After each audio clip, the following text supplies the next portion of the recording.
Le roi aima Esther plus que toutes les autres femmes. Jésus aima les vierges sages et pas les vierges folles. Voilà l'enseignement biblique que nous recevons là-dessus. Ne pensez pas que parce que vous venez à l'église, beaucoup d'années, parce que vous êtes apprécié, vous n'avez plus de fautes, tout le monde dit, oh, il n'y a pas une soeur comme toi, il n'y a pas un frère comme toi. Non, il ne parle pas à la place de Jésus. Jésus, le jour de l'enlèvement, lui va choisir ceux qui se sont préparés selon ce que le prophète a dit. Le prophète de l'Église. Amen. Ah, vous êtes sauvés, vous allez à l'église, vous êtes sanctifiés par l'Esprit et vous êtes candidat au mariage avec Jésus-Christ, l'époux. Vous êtes seulement candidat. Et maintenant, cela dépend de la manière dont vous allez vous préparer et comment vous serez habillé. Dieu ne cherche pas la beauté du corps, mais la beauté de l'âme. Quand Esther, avec les autres filles, allait vers le roi Assuérus, il ne cherchait pas la beauté mondaine, il cherchait la beauté selon la parole de Dieu. C'est pourquoi il a apprécié seulement Esther et pas les autres filles. Car il n'y a qu'un seul habit, c'est le baptême du Saint-Esprit. Frères et sœurs, écoutez bien. Peu importe combien d'années vous avez fait, vous n'avez aucune faute. Très bien. Mais avez-vous le baptême du Saint-Esprit? Maintenant, écoutez bien ceci. Maintenant, si vous essayez de vous rendre agréable selon la chair, c'est-à-dire en vous persuadant vous-même que vous avez le baptême du Saint-Esprit, sachez que ce n'est pas votre opinion qui compte. Ce n'est pas ce que dit l'Écriture. L'Écriture dit que le Saint-Esprit, c'est l'évidence du baptême du Saint-Esprit. C'est ce que Dieu a dit et approuvé. C'est Dieu lui-même qui fait ça. Pas vous. Lisons Acte 2. Regardez comment Dieu a prouvé que ça, c'est l'évidence du baptême du Saint-Esprit que j'ai envoyé à mon peuple. Acte chapitre 2. Et c'est là-dessus que les vierges folles se sont trompées. Et c'est là-dessus que beaucoup parmi nous aujourd'hui se trompent. Ils se fabriquent un baptême du Saint-Esprit. Ils se persuadent que je l'ai, je suis baptisé du Saint-Esprit. Et toi, tu n'as pas parlé. Dites-moi, combien de gens t'ont déjà dit, voilà, Dieu est avec toi. Voilà, Dieu, ce qu'il a fait avec toi. Acte 2, verset 4. Ils furent tous remplis du Saint-Esprit et se mirent à parler en d'autres langues, selon que l'Esprit leur donnait de s'exprimer. Ce n'est pas tout. Continuez, verset 5. Or, il y avait en séjour à Jérusalem des Juifs, hommes pieux de toutes les nations qui sont sous le ciel. Au bruit qu'il y eut, la multitude accourut et elle fut confondue parce que chacun les entendait parler dans sa propre langue. Ils étaient tous dans l'étonnement et la surprise et ils se disaient les uns les autres, voici ces gens qui parlent, ne sont-ils pas tous galiléens? Comment les entendons-nous dans notre propre langue, à chacun dans notre langue maternelle? Verset 12. Ils étaient tous dans l'étonnement et ne sachant qu'ils pensaient, ils se disaient les uns les autres, que veut dire ceci? Dieu va faire dans votre vie quelque chose qu'aucun homme ne peut pas faire. Et les gens vont s'étonner. Voilà l'expérience spirituelle. Voilà l'évidence du baptême du Saint-Esprit. Moi, votre frère, l'année passée, en janvier, quand je suis allé à Kumbashi, j'ai prié pour une fille de ma famille qui était stérile depuis 8 ou 9 ans, depuis qu'elle était mariée. Oh, son mari est très riche. Il a 6 véhicules, 2 maisons. Il est très riche. Ils ont tout fait. Ils ont échoué. Quand ils m'ont dit prier pour nous, ils se sont mis à genoux. que Dieu nous donne un bébé. J'ai prié. Je suis revenu ici. Après, je ne sais pas, 3 ou 4 mois, un jour, elle me téléphone en pleurant. Mon père, je suis enceinte, que Dieu soit loué. Vous voyez comment Dieu fait les choses. Alors là, vous êtes sûr que Dieu est avec toi. Ça, c'est une expérience spirituelle. Pas des choses qu'on peut imiter. Parce que vous avez parlé en langue, mais les démons parlent en langue aussi. Ne vous réjouissez pas pour cela. Attendez que Dieu confirme par le témoignage de ceux qui t'ont vu ou qui t'ont entendu, frères et sœurs. Écoutez maintenant ceci. 1 Corinthiens chapitre 2 verset 5. Mon frère Frédéric. Frère Henri, là-bas, tu lis Galates 6 verset 4. Frère Henri ici, Hébreux 6 verset 1. Frère Luc, qui est le premier? Frère Frédéric, 1 Corinthiens chapitre 2 verset 5. Afin que votre foi fût fondée, non sur la sagesse des hommes, mais sur la puissance de Dieu. Ah, que votre foi soit fondée, non sur la sagesse des hommes, mais sur la puissance de Dieu qui est manifestée. Voilà ce à quoi les vierges folles n'avaient pas fait attention. Mon frère Luc, Galates 6, verset 4. Et puis en Hébreux 6, verset 1. Oui, Galates 6, verset 4. Que dit l'Écriture?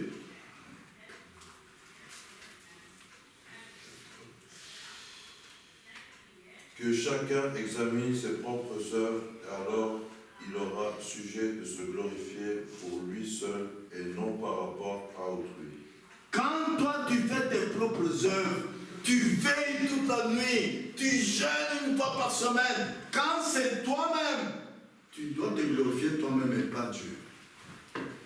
Parce que Hébreux 6, 1 dit, frère Henri, C'est pourquoi, laissant les éléments de la parole de Christ, tendons à ce qu'il est parfait, sans poser de nouveau le fondement du renoncement, aux œuvres mortes de la foi en Dieu, dans la doctrine des baptêmes. nous devons renoncer aux œuvres mortes. Quelles sont les œuvres mortes? Tout ce que tu fais de toi-même. Tu prends une écriture telle qu'elle est écrite sans rien changer. Tu mets en pratique, c'est une œuvre morte. Parce que c'est ta foi qui a fait ça. Nous avons dit tantôt. Même quand je pars, quelqu'un me dit, fais quand tu baptises moi, je le baptise, je ne dois pas me glorifier. Ce n'est pas le Saint-Esprit qui m'a envoyé. C'est le monsieur là qui m'a demandé. Je ne sais pas pourquoi il m'a demandé. Et je l'ai baptisé. Je ne dois pas me glorifier pour cela. Je dois fonder ma foi sur Dieu me dit. Voilà. Comme il avait dit à Ananias, va dans telle maison, il y a un monsieur qui s'appelle Saul. Voilà les œuvres sur lesquelles nous devons nous fonder. Et les œuvres mortes que tu fais par toi-même, tu dois laisser de côté. Et chercher une expérience spirituelle. Seigneur, conduis-moi. Seigneur, utilise-moi. Prends mon corps, prends mon esprit, prends mon âme. Fais-en ce que tu veux. Je désire te servir, Seigneur. Que ta volonté soit faite. Et tu attends. Quand Isaac avait prié pour sa femme Rebecca, qui était stérile pour qu'elle soit enceinte, elle a été enceinte après combien d'années? Qui connaît ça? Oui? 20 ans. Vous voyez les expériences spirituelles. Vous avez eu la patience d'attendre. Hein? Jusqu'à ce que tu es sûr que c'est Dieu qui a fait ça. Amen. Nous devons renoncer aux œuvres mortes que tu fais toi-même. Alors nous tendons vers la perfection. Jésus a dit en Jean 6, 63, la chair ne sert de rien. Tout ce que tu fais comme œuvre morte, Dieu ne connaît pas ça. Et regardez les dénominations. Nous n'étions même pas nés, les dénominations étaient là. Ils ont brûlé les gens, ils ont tué les gens, mais ils n'ont jamais ressuscité un mort. Ils n'ont jamais fait marcher un boiteux. Les œuvres du Saint-Esprit ne seront pas parmi eux. Ils n'ont pas d'expérience spirituelle. Ils n'ont pas. Et c'est à cela que nous devons tendre. Mon frère Henri, tu peux lire Psaume 127, verset 1. Ça, j'aime bien, c'est convaincant. Pour vous montrer que tout ce que tu fais de toi-même, ça ne sert à rien. Tu t'entraînes tout simplement. Mais il faut une expérience spirituelle où le Saint-Esprit agit au travers de toi. Écoutez Psaume 127, 1. Si l'Éternel ne bâtit la maison, ceux qui la bâtissent travaillent en vain. Amen. Continue. Si l'Éternel ne garde la ville, celui qui la garde veille en vain. Amen. Si l'Éternel ne te conduit pas dans la prière, ceux qui prient en vain. Voilà les œuvres mortes. C'est toi-même qui le fais. La chair ne sert de rien. Voilà pourquoi nos assemblées sont froides. Les gens ont suivi la voie des hommes et non pas la voie de Dieu. Amen. Frères et sœurs, il est temps que nous puissions revenir vers la parole. Et enfin, Apocalypse 1, versets 9 et 10, nous voyons là Jean dans l'île de Patmos. Tant qu'il travaillait tant qu'il marchait selon la chair, Dieu ne lui a pas parlé, ne lui a rien montré. Moi, Jean, votre frère, qui est part avec vous à la tribulation au royaume et à la persévérance en Jésus, j'étais dans l'île appelée Patmos à cause de la parole de Dieu et du témoignage de Jésus. Je vis la vie en esprit au jour du Seigneur et j'entendis derrière moi une voix forte. Pas avant, hein? Pas avant. Tant que tu n'es pas en esprit, Dieu ne communique pas avec toi. Les vrais adorateurs adorent Dieu en esprit et en vérité. Alléluia. Amen. Ne prenons jamais la tendance dénominationnelle. Dieu n'agira pas. Dieu n'agira pas. À chaque âge de l'Église, aux états de l'Église, Dieu a dit celui qui vaincra. Écoutez maintenant, nous allons vers la fin. Voici pour notre 7e âge ce que Dieu a dit. Apocalypse 3, verset 21. Vas-y. Lève-toi et lis ça pour nous. Voilà ce que Dieu nous a dit que nous devons vaincre. Celui qui vaincra, je le ferai asseoir avec moi sur mon trône, comme moi j'ai vaincu et me suis assis avec mon Père sur son trône. Celui qui vaincra, alors il viendra s'asseoir avec nous, c'est-à-dire, je le prendrai dans l'enlèvement pour aller s'asseoir sur le trône. Voilà pourquoi Jésus a dit aux vierges folles, je ne vous connais pas, car les vierges folles n'ont pas vaincu. Alléluia. Si tu ne vaincres pas, Jésus ne te prendra pas dans l'enlèvement. Soyez certains. Oh, écoutez comment nous allons terminer. Les vierges folles n'ont pas vaincu. Elles voudraient se rendre agréables selon la chair. Alors que Dieu demande que les adorateurs adorent en esprit et en vérité. Les vierges folles n'ont pas vu ça. Elles continuent à agir selon la chair. Jésus a dit, je ne vous connais pas. Il faut vaincre d'abord. Celui qui vaincra. Celui qui vaincra la tentation. Celui qui vaincra le monde. Celui qui vaincra les choses du monde. Celui qui vaincra les désirs de la chair pour s'attacher aux désirs de l'esprit. Mais maintenant, comment vaincre? Que dit l'Écriture? Il n'y a qu'une seule façon de vaincre, c'est par Christ. Prenez Christ et vous serez certain de vaincre. Mon frère Frédéric, prends un peu ton chant de victoire. Prends celui-ci. Lis-nous le 4e couplet du chant de victoire 234. Couplet, le 4e couplet. Écoutez ces paroles inspirées, nous les chantons, mais cela n'attire pas notre attention. Quel ami fidèle et tendre nous avons en Jésus-Christ, toujours prêt à nous apprendre à vaincre en comptant sur lui. Amen. Stop. Toujours prêt à nous apprendre en comptant sur lui, pas en comptant sur ta chair. Non. Non, frère, non, ma soeur. Tu as mal compris la parole de Dieu. Tu es comme vierge folle. Tu vas agir selon la chair. Non. Tu ne vaincras pas. Il n'y a qu'une seule manière de vaincre, c'est en comptant sur Christ. Amen. Le Saint-Esprit agissant autour de toi. Comme l'apôtre Paul qui dit, Galates 2:20, ce n'est plus moi qui vis, c'est Christ qui vit en moi. Comme Pierre, quand il a fait marcher le voiture, les gens leur ont dit, mais vous me regardez comme si c'est moi par ma piété, par ma sainteté que j'ai fait marcher. Non, c'est ma foi au nom de Christ que Christ a fait marcher ce voiture. Alléluia. Amen. Revenez à la parole, frères et sœurs. Revenez à la parole. Ne vous trompez pas par vos convictions personnelles, par ce que les gens disent. Non. Il n'y a qu'une seule façon de vaincre, c'est par Christ. Prenez Christ et vous serez certain de vaincre. Vous qui livrez à Christ votre esprit dans une volonté de coopération, afin qu'il puisse vous conduire et vous guider. Voilà ce que c'est que prendre Christ. Vous livrez à Christ votre esprit. Tu peux lui dire, prends mon corps, prends mon âme, prends mon esprit, fais-en ce que tu veux. Et tu es dans une volonté de coopérer avec le Saint-Esprit afin qu'il puisse vous conduire et vous guider. Il faut que quelque chose coopère.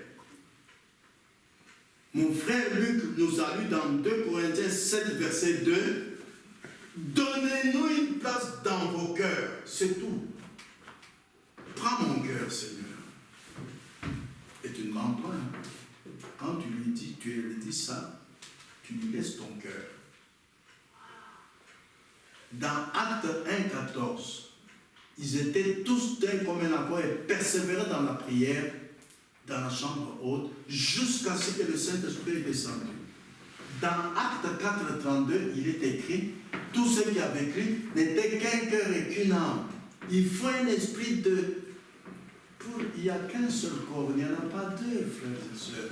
Comment dans le même corps de Christ, une sœur peut être habillée comme ceci, l'autre comme cela. Une sœur avec un peu de maquillage, avec du vernis à ongles blancs, et l'autre n'en a pas. Mais là, il n'y a pas de coopération avec le Saint-Esprit. Il sera attristé, il ne va pas agir. Regardez comment il a agi au commencement. Si l'auditoire est hostile, cela attriste le Saint-Esprit. Il n'agira pas, il ne révélera rien. Vous serez comme Caïn, parce que Dieu a dit, donnez-moi une offrande.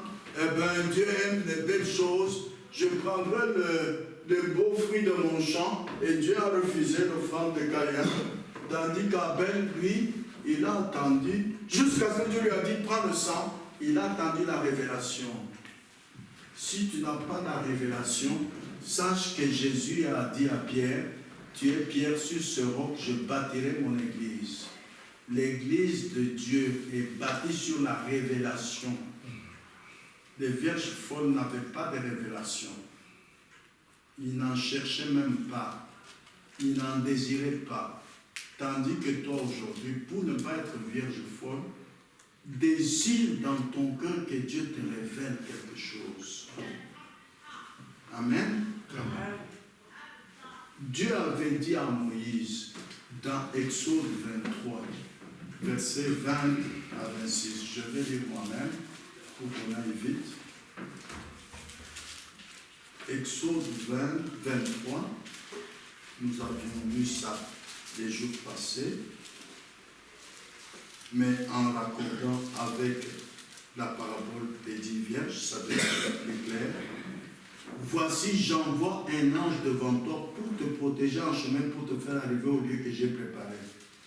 Il a dit à Moïse, vas-y toi-même. Non, voilà l'erreur des vierges folles. Les vierges folles se basaient sur leurs propres œuvres de la chair. C'est faux. J'envoie un ange pour te faire arriver au lieu que j'ai jusqu'au bout, jusqu'au salut complet.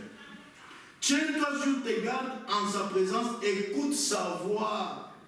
Ne lui résiste point parce qu'il ne pardonnera pas vos péchés car mon nom est en lui. Mais si tu écoutes sa voix, et si tu fais tout ce que je te dirai, je serai l'ennemi de tes ennemis. Et le fait, comme Meshach, Shadrach, Abednego dans le feu, ils ne sont pas brûlés, ils ne sont pas morts. Dieu est descendu les secourir.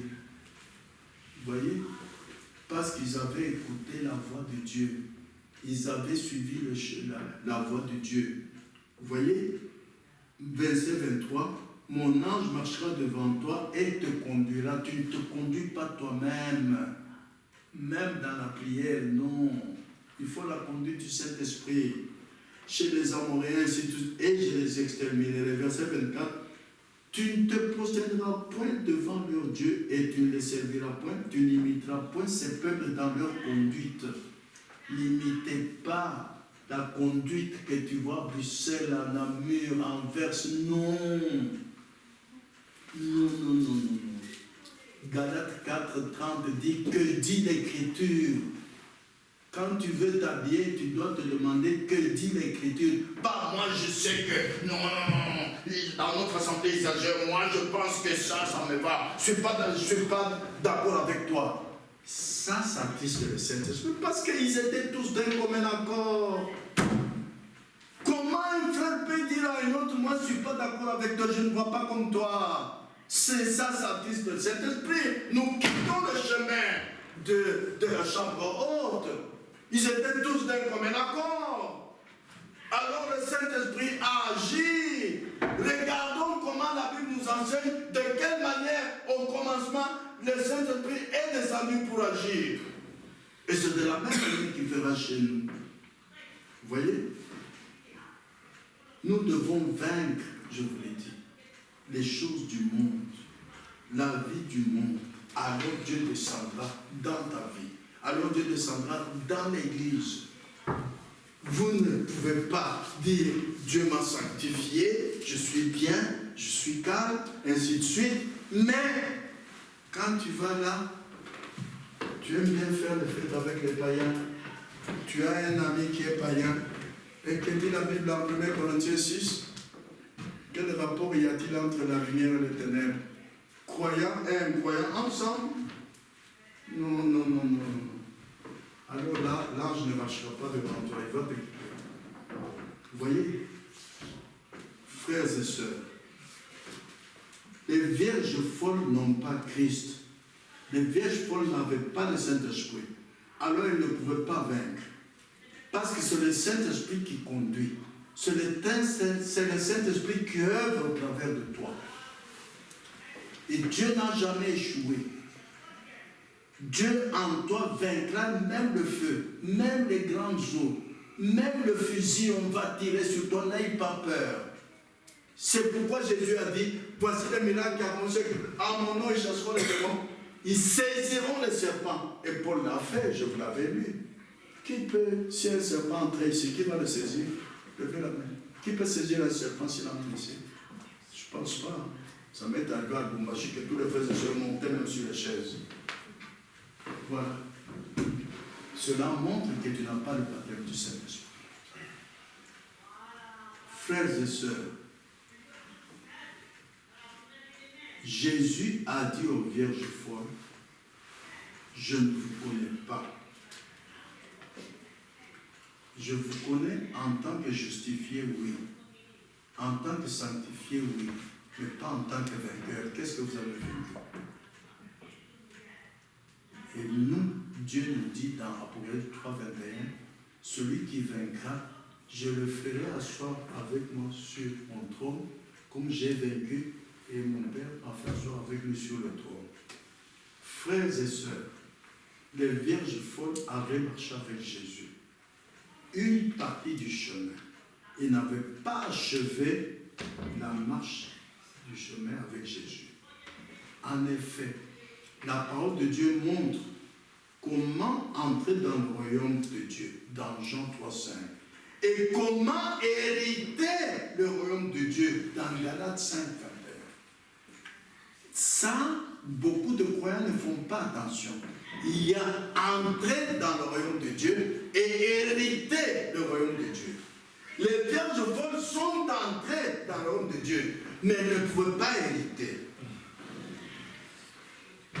Est-ce ton cas ce soir? Examine tes œuvres, mon frère, ma soeur. Est-ce que tu vas hériter le royaume de Dieu? Oui ou non? Tu t'es contenté d'entrer. Tu t'es contenté d'avoir une vie sainte? Non. Maintenant, ce qui va montrer que tu t'es préparé, c'est l'habit de noces que tu portes. Le baptême du Saint-Esprit qui va manifester les œuvres de puissance du Saint-Esprit et cela va étonner les gens. Ne ressemblez pas aux vierges folles. Voilà pourquoi la fin de la parabole des 10 vierges, Jésus exhorte tous, même nous aujourd'hui, en disant, je lis Matthieu 25, 13, et nous avons terminé. Matthieu chapitre 25, verset 13. Voilà l'exhortation que Jésus nous donne. Veillez donc, puisque vous ne savez ni le jour ni l'heure. Auparavant, il avait dit, quand il a parlé de Noé, à Matthieu 24, verset 40 à 44, alors de deux hommes qui seront dans un champ, l'un sera pris, l'autre laissé. Oui, les 10 vierges sages ont été prises, les 10 vierges folles laissées. Ah, ça peut arriver aussi.